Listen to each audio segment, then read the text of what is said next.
నష్టపోయిన వాళ్ళు కూడా ఉన్నారు. అంటే ఏమి పొందకుండా నష్టపోయిన వాళ్ళు కూడా ఉన్నారు. శాస్త్రీయంగా భావాలు ఉండాలి, అర్థం చేసుకోవాలి, అవగాహన ఉండాలి సబ్జెక్టు. నిదానంగా పెరగాలి భక్తి. ఒకదాని తర్వాత ఒకటి చేసుకుంటూ వెళ్ళాలి కానీ ఇమిటేషన్ ఉండకూడదు. ఇమిటేషన్ ఎందులో ఉండాలంటే గురువులు ఏం అర్థం చేసుకోమన్నారు, ఎలా ప్రార్థించమన్నారు, ఎలా సాధన చేయమన్నారు, ఎలా కూర్చోమన్నారు, ఇవన్నీ విని అలా ప్రయత్నించాలి తప్పితే ఒక్క రోజులోనే వాళ్ళు పలానా రోజు అలా చేశారు, అదే మనం ఈరోజు చేసేద్దాం, ఈరోజే పొందాలి అనుకునేంత తొందరపాటు మురుకొత్తం మాత్రం ఉండకూడదు అనమాట. అర్థమైందని అవగాహనతో, ఒక నియమావళితో, పట్టుదలతో, శాస్త్రీయ పద్ధతులతో, నిబద్ధతతో ప్రతిరోజు చేస్తున్నప్పుడు ఆ ప్రతిరోజు ఒక్కొక్క మెట్టు ఎక్కడ ఉంటుంది. ఆ ఒక్కొక్క మెట్టు ఎక్కుతుంటే భగవంతుడు ఒక్కొక్క మెట్టు దిగుతూ మనం కలవడానికి దిగుతూ దగ్గరకు వస్తాడనమాట. నేను కనుక గంటల తరబడి భగవత్ అన్వేషణలో ధ్యానంలో గడపకపోతే మతం అనేది ఒక శాస్త్రం అని తెలుసుకునే వాడినే కాదు, బలమైన కోరిక, గోప్యత, భక్తి, స్థిరత్వం అవసరం. చావు ఎప్పుడు వస్తుందో మీకు తెలియదు. ప్రతి నిమిషం మీ మనసు భగవంతుడి మీదే లగ్నం చేయండి.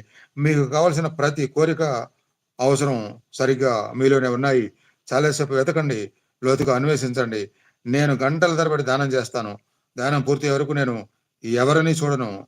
ఎవరి చేత దేని చేత ఇబ్బంది పడనని మీరు మనసులో నిశ్చయించుకోవాలి. అప్పుడు మీకు సమయమే తెలియదు. రాంచీ జార్ఖండ్లో ఉన్న మా యోగదా విద్యాలయంలో నేను నా ఖాళీ సమయాన్ని ఆశ్రమం తిరగడానికి ఉపయోగించేవాడిని.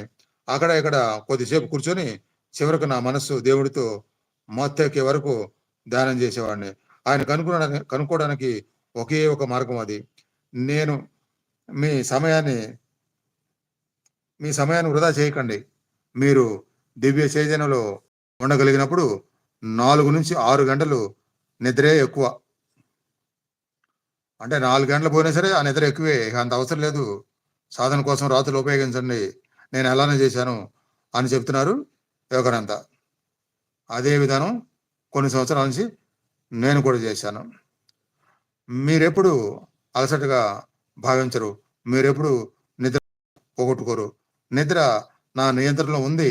అదేవిధంగా తినడం కూడా నా దగ్గర అన్నిటికన్నా గొప్పదైనది ఏదో ఉంది. తాను నాతో ఉన్నప్పుడు జీవితపు అవసరాలు అన్నీ అనవసరమవుతాయని భగవంతుడు నాకు రుజువు చేశాడు.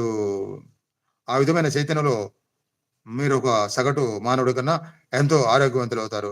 అన్ని విధాలుగా ఎంతో ఆనందంగా, ఎంతో ఔదార్యంగా అవుతారు. చిన్న విషయాల కోసం చూడకండి, అవి మీ దృష్టిని దేవుడి నుంచి మళ్ళిస్తాయి.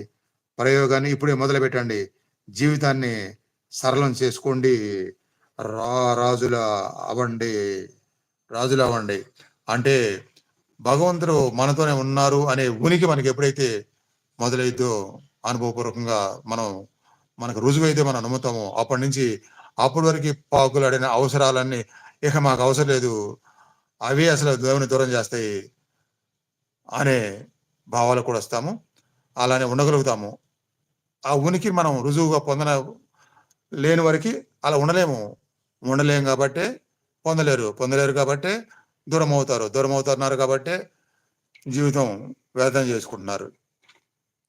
ఏది అసలైంది అని చెప్పే దగ్గర నిలబడే వాళ్ళు తక్కువ ఉంటారు. అసలైంది కాకుండా కొద్దిగా అసలే మాయని ముంచేస్తుంది మనుషుల్ని. అదే మాయలో భ్రమించే విధంగా చెప్పే దగ్గర గుమ్మి కొడతారు. మీకు ఇంత ధనం పెరిగిపోద్ది, ఇంత పేరు వస్తుంది, ఇంత ఐశ్వర్యం వస్తుంది, ఎంత ఆనందం వస్తుంది, ఇంత తృప్తి వస్తుంది, ఎంత సుఖం వస్తుంది, మీ జీవితం భౌతిక సుఖాలతో బ్రహ్మాండంగా మారిపోద్ది అని ఇలా చెప్పే దగ్గర వందల వేల మంది గుమ్మిగూడి వాళ్ళ టైం స్పెండ్ చేస్తారు. ఆ టైం స్పెండ్ చేసినంటే అసలైన దానికి టైంని దూరం చేసుకున్నట్టే. ఇది అర్థమైంది ఎప్పుడు? యోగానంద గారు చెప్పినట్టుగా దేవుడు ఉనికిని రుజువు చేసుకోగలిగినప్పుడు. రుజువు చేసుకోవాలంటే ఏది నిజం, ఏది మాయ, ఏది అసలైన సాధన, ఏది భ్రమించే సాధన, ఇవన్నీ నిజంగా తెలుసుకోవాలి. నిజంగా తెలుసుకోవాలంటే ఆ మాయని దూరం అవ్వాలి. మాయని దూరం అవ్వాలంటే ఈ రోజు నేను అదే హెడ్డింగ్ పెట్టాను. మాయని జయించాలన్నా, కర్మలను తగ్గించుకోవాలన్నా, బాడీ మైండ్ విత్ ఫిట్నెస్తో ఇవన్నీ జరగాలన్నా సరైన గురువుని మీరు వదలకూడదు, పట్టుకోవాలి. ఆ గురువు ద్వారా జీవితం సాధనలతో సాగిస్తూ ఉండాలి. ఇది తెలుసుకున్న వాళ్ళే అసలైన దాన్ని జీవితంలో పొందుతారు.